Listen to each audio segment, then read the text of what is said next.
Hello friends, जैसा कि आप सबको विदित है, हम स्टडी कर रहे हैं एंजियोस्पर्म प्लांट्स में एनाटॉमी। पिछले 2 वीडियोस में हमने एक पार्ट की एनाटॉमी डिस्कस की है और वो था रूट। हालांकि रूट में हमने दोनों प्रकार की रूट्स, डाइकॉट रूट और मोनोकॉट रूट, दोनों की एनाटॉमी डिस्कस की है।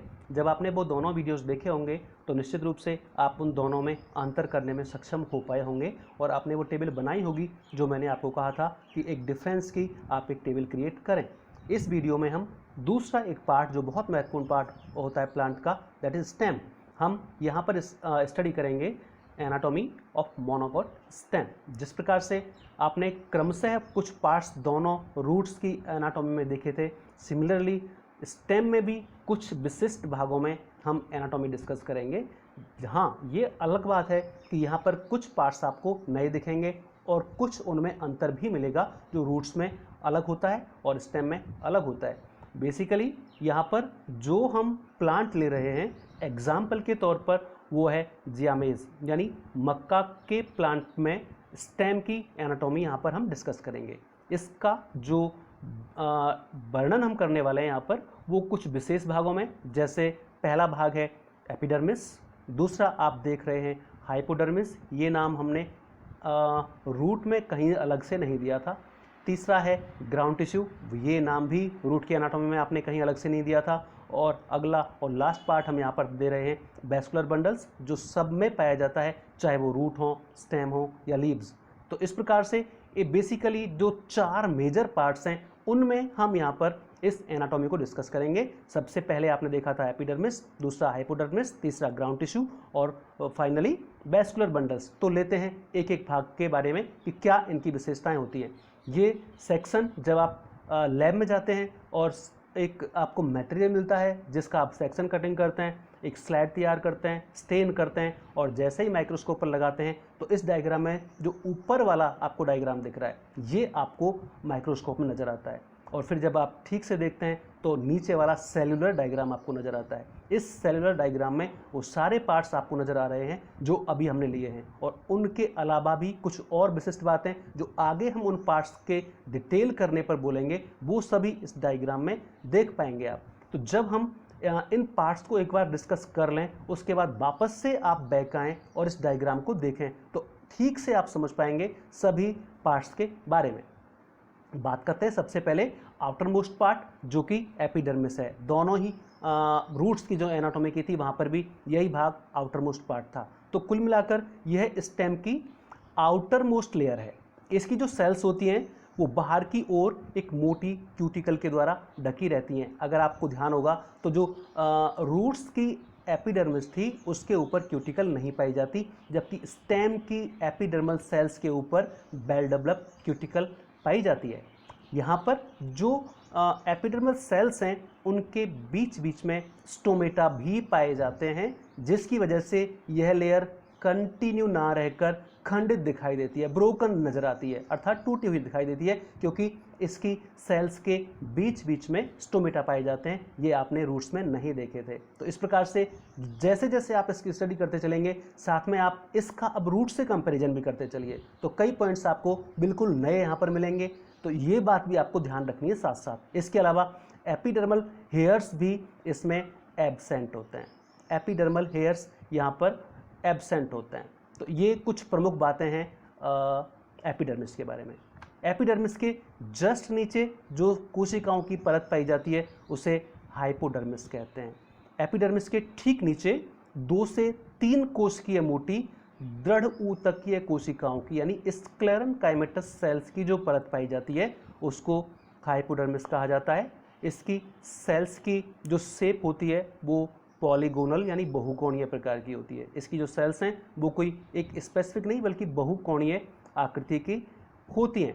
आमतौर पर ये जो सेल्स होती हैं इनकी सेल्स पर लिग्निन का स्थूलन पाया जाता है, अर्थात इनकी सेल्स पर लिग्निन की थिकनिंग पाई जाती है और इस वजह से ये जो पार्ट है स्टेम में जिसको हाइपोडर्मिस हम कह रहे हैं ये मैकेनिकल स्ट्रेंथ प्रोवाइड करने का कार्य भी करता है। तो ये दूसरा भाग हुआ हाइपोडर्मिस। इसके बाद तीसरा पार्ट आप देख रहे हैं ग्राउंड टिश्यू, जिसको हिंदी में भरण ऊतक कहा जाता है। ये भाग आपको रूट की एनाटॉमी में कहीं नज़र नहीं आया था। यहाँ पर ये जो ग्राउंड टिश्यू वाला रीजन है, ये भी बड़ा रीजन और मेन रीजन इस मोनोकॉट स्टेम की एनाटॉमी में होता है, लेकिन ये भाग रूट के जैसे कॉर्टेक्स, एंडोडर्मिस, पेरिसाइकिल और पिथ में डिवाइड नहीं होता, अर्थात इसमें कोई विभाजन स्पष्टली आपको नजर नहीं आएगा। ना इसमें कहीं कॉर्टेक्स आपको है दिखेगा, ना एंडोडर्मिस है, ना पेरिसाइकिल है और ना ही पिथ है। फिर ये बेसिकली बहुत सारी यानी असंख्य पैरेनकाइमेटस गोलाकार सेल से मिलकर बना होता है। इसमें जो सेल्स होती हैं वो नेचर में पैरेनकाइमेटस होती हैं, शेप में राउंडेड या गोलाकार होती हैं और इनके बीच बीच में इंटरसेलुलर स्पेसेस भी पाए जाते हैं, क्योंकि पैरेनकाइमेटस सेल्स जो होती हैं क्योंकि ये लूजली अरेंज होती हैं तो इनके बीच में इंटरसेलुलर स्पेसेस भी पाए जाते हैं। तो ये कुछ 3 मुख्य बातें आपने देखी ग्राउंड टिश्यू की, जो कि एक नया पार्ट है मोनोकॉट स्टेम में, रूट में आपने इसको नहीं देखा था।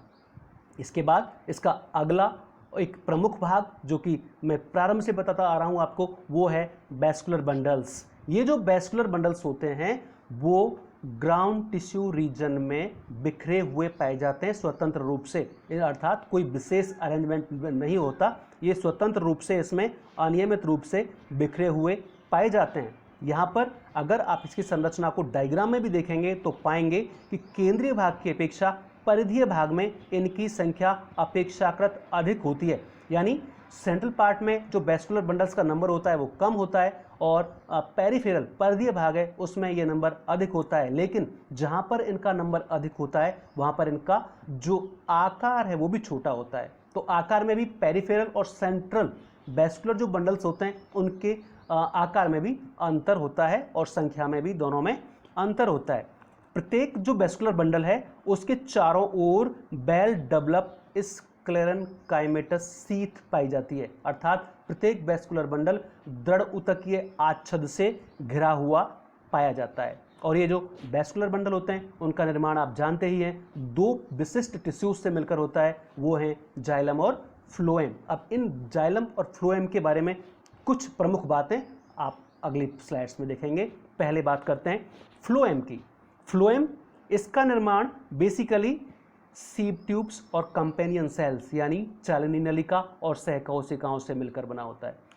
आपको पता है कि जाइलम और फ्लोएम अगर प्रॉपर मैच्योर स्ट्रक्चर हो तो उसमें 4 प्रकार की कोशिकाएं पाई जाती हैं। 4 प्रकार की ही जाइलम में होती हैं और 4 प्रकार की ही फ्लोएम में होती हैं। लेकिन अभी यहाँ पर आप देख रहे हैं जो मक्का है उसके फ्लोएम में केवल 2 प्रकार की सेल्स पाई जाती हैं, सीव ट्यूब्स और कंपेनियन सेल्स। इसका मतलब जो रिमेनिंग 2 प्रकार की सेल्स हैं जो अगले पॉइंट में आप देख रहे हैं, फ्लोएम फाइबर्स और फ्लोएम पैरेन्काइमा, वो दोनों यहाँ पर एब्सेंट होते हैं। अर्थात जाइलम केवल 2 प्रकार की कोशिकाओं से बना होता है, सीव ट्यूब्स और कंपेनियन सेल्स, फ्लोएम फाइबर और फ्लोएम पैरेन्काइमा इसमें एब्सेंट होते हैं। फ्लोएम का बाहरी भाग जो कि ब्रोकन और डिसऑर्गेनाइज्ड होता है उसे प्रोटोफ्लोएम कहते हैं। इसका मतलब जिस प्रकार से जाइलम के 2 भाग होते हैं, प्रोटोजाइलम और मेटाजाइलम, ऐसे ही फ्लोएम के भी 2 भाग होते हैं, प्रोटोफ्लोएम और मेटाफ्लोएम। तो यहाँ पर ये बता रखा है जो आउटर पार्ट है फ्लोएम का जो कि ब्रोकन और डिसऑर्गेनाइज्ड होता है उसे प्रोटोफ्लोएम कहते हैं, और जो इनर फ्लोएम होता है वो बेसिकली सीव ट्यूब और कंपेनियन सेल्स को घेरे रहता है और इसको मेटाफ्लोएम कहते हैं। इनर फ्लोएम जो कि सीव ट्यूब्स और कंपेनियन सेल्स को ढके रहता है इसको मेटाफ्लोएम कहते हैं। तो कुल मिलाकर ये 4 प्रमुख बातें आपने यहाँ पर पढ़ी हैं फ्लोएम के बारे में कि फ्लोएम किस प्रकार की सेल्स का बना होता है और फ्लोएम के कितने भाग होते हैं। मीन्स फ्लोएम 2 प्रकार की सेल्स का बना होता है और इसके दोनों ही भाग होते हैं, प्रोटोफ्लोएम और मेटाफ्लोएम। नेक्स्ट आपका आता है जाइलम। जाइलम में भी जिस प्रकार से आपने देखा था फ्लोएम में 4 प्रकार की कोशिकाएं ना पाई जाकर 2 ही प्रकार की कोशिकाएं पाई जाती हैं। अब यहाँ पर देखिए कितनी प्रकार की कोशिकाएं फ्लोएम में जाइलम में पाई जाती हैं। यहाँ पर जाइलम का निर्माण बेसिकली बेसल्स, ट्रैकिड्स और जाइलम पैरेन्काइमा से होता है। मीन्स 4 प्रकार की कोशिकाएं सेल्स ना पाई जाकर यहाँ पर भी 3 प्रकार की सेल्स पाई जाती हैं और वो आपने देखा है बेसल्स, ट्रैकिड्स और जाइलम पैरेन्काइमा, जिनको हिंदी में बोलेंगे वाहिकाएं, वाहिनिकाएं और जाइलम मृदुतक। इन तीनों प्रकार की सेल से मिलकर निर्माण होता है जाइलम संवहन ऊतक का। बेसिकली जो बेसल्स हैं उनकी अगर शेप देखेंगे आप, जब डायग्राम में भी आप स्टडी करेंगे तो वो आपको बाई फॉर्म में नजर आएगी कि जो बेसल्स होती हैं वो बाई फॉर्म में अरेंज होती हैं। यहाँ पर जो बाई फॉर्म अगर इसका देखेंगे तो बेसिकली मेटाजाइलम बाई फॉर्म के ऊपर की ओर दो बड़ी अंडाकार बेसल्स के रूप में पाया जाता है। हमने यहाँ पर भी इसके दो भाग देखने हैं, मेटाजाइलम और प्रोटोजाइलम। तो पहले बात यहाँ कर रहे हैं मेटाजाइलम की। मेटाजाइलम जो होता है वो बाई फॉर्म के ऊपर की ओर दो बड़ी अंडाकार बेसल्स के रूप में पाया जाता है, जबकि प्रोटोजाइलम बाई फॉर्म के नीचे की ओर दो छोटी बेसल्स के रूप में पाया जाता है। अर्थात प्रोटोजाइलम दो छोटी बेसल्स का बना होता है, नीचे की ओर पाया जाता है। मेटाजाइलम दो बड़ी बेसल्स का बना होता है, वो कि ऊपर की ओर पाया जाता है। इनर प्रोटोजाइलम बेसल्स और साथ में पैरेन्काइमा के टूटने से यहाँ पर एक जलीय गुहा का निर्माण हो जाता है, जिसे लाइसोजीनस कैविटी कहते हैं। तो लाइसोजीनस कैविटी की प्रेजेंस भी यहाँ पर इसका एक विशिष्ट लक्षण है। इसके अलावा ये जो प्रोटोजाइलम है ये ट्रैकिड्स और जाइलम से सराउंडेड होता है। ट्रैकिड्स और जाइलम पैरेन्काइमा जो दो बची हुई कोशिकाएं हैं उनसे ये घिरा रहता है। कौन सा भाग? प्रोटोजाइलम।